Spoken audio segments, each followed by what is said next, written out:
Hello and welcome to Wildcat Gameday Preview. I'm Matthew Coronado and alongside me is our analyst Matt Weiss. And today we're talking about the Big Ten Championship matchup between the Northwestern Wildcats and the Ohio State Buckeyes. Now, Matt, I know that you're excited for this game. I'm excited for this game. I think everyone in the Big Ten is excited for this game.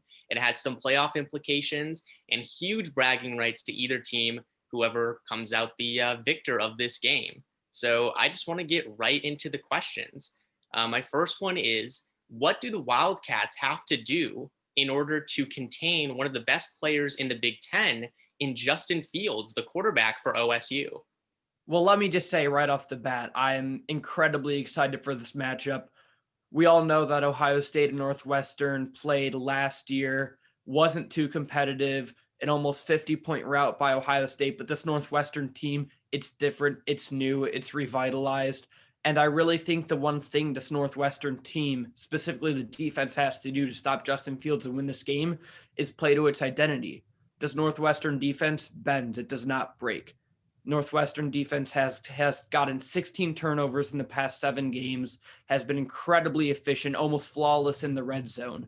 And in order to stop Justin Fields, a Heisman favorite, one of the best quarterbacks, and potentially the number 2 pick in the 2021 NFL draft, the Northwestern defense is going to have to play one of its best games of the year. I think it really comes down to putting pressure on Fields. The Ohio State offensive line with first-team All-Big Ten players Josh Myers and Wyatt Davis have been great all year and will for sure be great players in the NFL.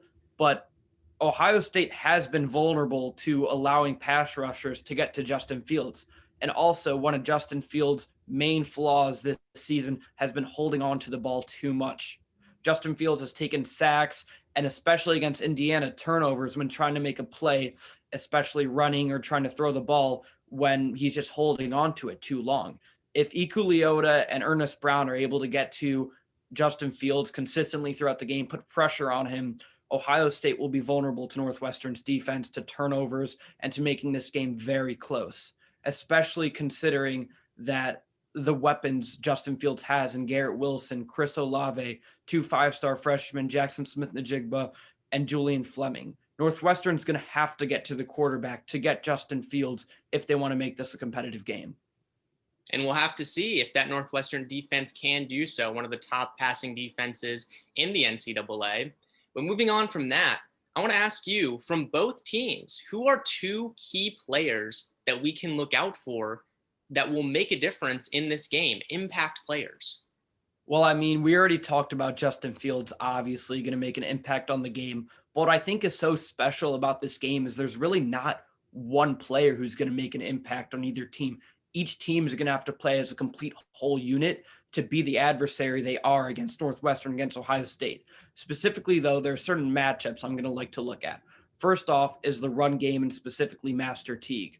Ohio State last year had one of the most efficient and aggressive run games with J.K. Dobbins. Specifically, that is what hurt Northwestern last year the most. J.K. Dobbins was able to just run all over the team. But this year, Master Teague, and with the addition of Trey Sermon's senior transfer from Oklahoma, the run game has just not been nearly as efficient and as deadly as it was last year. More of the pressure goes on Justin Fields than this season, this game, to make plays. If Northwestern is able to limit the run game to make it almost invaluable through Patty Fisher, Chris Berg, and Blake Gallagher, our linebackers that really have been able to stop the run game in our previous games, I think Ohio State is going to have to rely more on a pass game. And with our top tier defensive backs, Brandon Joseph, Greg Newsome, J.R. Pace, I want to put the game in their hands also to make plays to make this closer.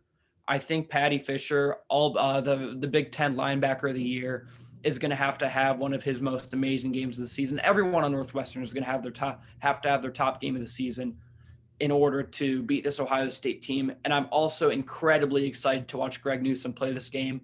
Greg Newsome has matched up against David Bell, the best wide receiver Northwestern's played thus far.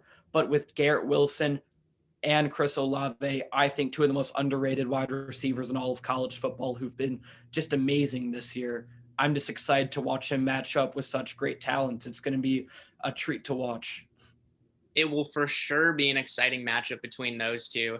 And we've talked about the offensive side of the ball for Ohio State. We've talked about the defensive side of the ball for Northwestern, their strength. But we also got to talk about the offensive side for Northwestern. It's the side of the ball that they struggled with last year and that they've revitalized this year.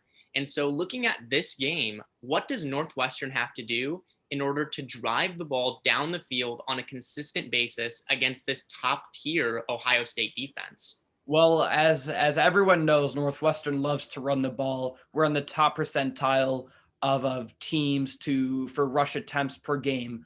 But unfortunately, Northwestern's rush game has been incredibly inefficient. And again, this comes off a game where we had two rushers getting 100 plus yards with Evan Hull and Cam Porter.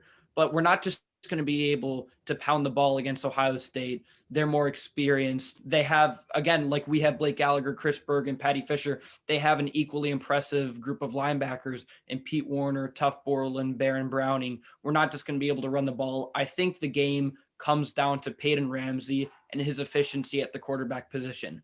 Peyton Ramsey, again, third team All Big Ten, has been a great addition for the Northwestern football team this year, coming from a 2019 campaign where the team as a whole had very subpar quarterback play. But Peyton Ramsey has been susceptible to mistakes, to bad decisions, bad throws.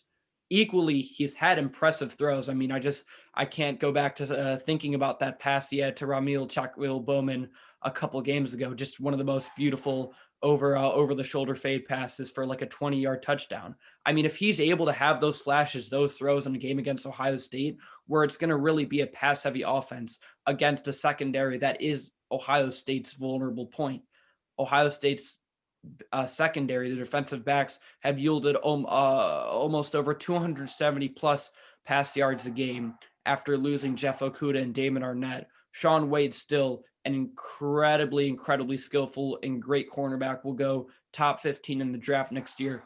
Peyton Ramsey should stay away from Shaun Wade because that is a one strong point in Ohio State secondary. Besides for that, coming in as a starting safety, Marcus Hooker has been incredibly exploitable.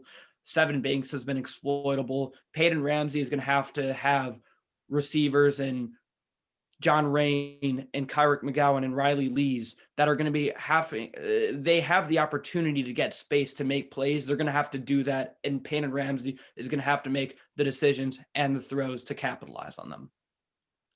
Now, with all that being said, Matt, you very, very well put all of that. I'm going to ask you to take out your psychic ball, take out your psychic powers. What do you think the score of this game is going to be on Saturday?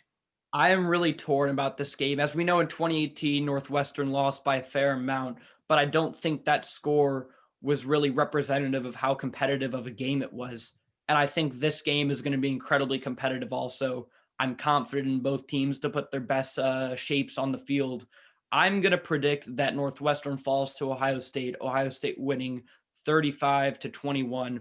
I think it's going to be a 2-score game, but I really think it comes down to the last quarter. Northwestern's defense really is just going to put them in the position to be in the game all throughout the duration of the game.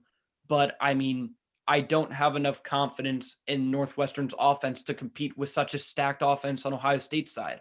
I mean, it's incredibly tough to compete with Justin Fields, with Garrett Wilson, with Chris Olave, with those players. And Northwestern's offense just hasn't been that efficient that I'm confident enough for them to pull out this win. Will I be hoping for Northwestern to win? I would love a great game. I think they're incredible matchups to watch. It's going to be a fun game to watch with such great players. I mean, combined, you already have Josh Myers, Chris Olave, Garrett Wilson, Justin Fields, Greg Newsome, Brandon Joseph, Patty Fisher, Wyatt Davis, first team All Big Ten players.